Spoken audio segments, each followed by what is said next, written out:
Measure of a reflex angle theta then theta lies. ఒక పరావర్తన కోణం కొలత టీటా అయినా టీటా విలువ అని చెప్పని ఈ విధంగా ఆప్షన్స్ ఇచ్చాడు. ఇదేమంటే 90 నుంచి 180 మధ్యలో ఉంటుందని చెప్పని అర్థం. ఇది వచ్చేసి 180 నుంచి 270 మధ్యలో ఉంటుందని, నెక్స్ట్ 270 నుంచి 360 మధ్యలో ఉంటుందని, నెక్స్ట్ 180 నుంచి 360 మధ్యలో ఉంటుందని చెప్పని అర్థం.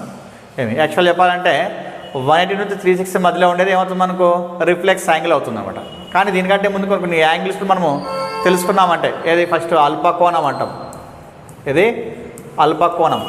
ఏమి అల్పకోణం అంటే దీని ఇంగ్లీష్లో ఏమంటారు అక్యూట్ యాంగిల్ అంటాం.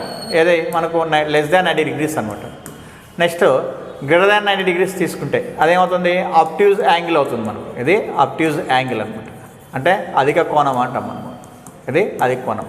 గ్రేటర్ దాన్ 90 తర్వాత లెస్ దాన్ 180 మధ్యలో ఉంటుంది అనమాట. అది అంటే 90 less than theta less than 180 అయితే అది ఏమవుతుంది అబ్ట్యూజ్ అవుతుంది. అంటే ఇది తీసుకోవచ్చు మనం. ఇది అధిక కోణం అని. ఓన్లీ 90 అన్నప్పుడు ఏమవుతుంది లంబ కోణం అని చెప్పి తీసుకుంటాం. అంటే రైట్ యాంగిల్ అని చెప్పని అర్థం.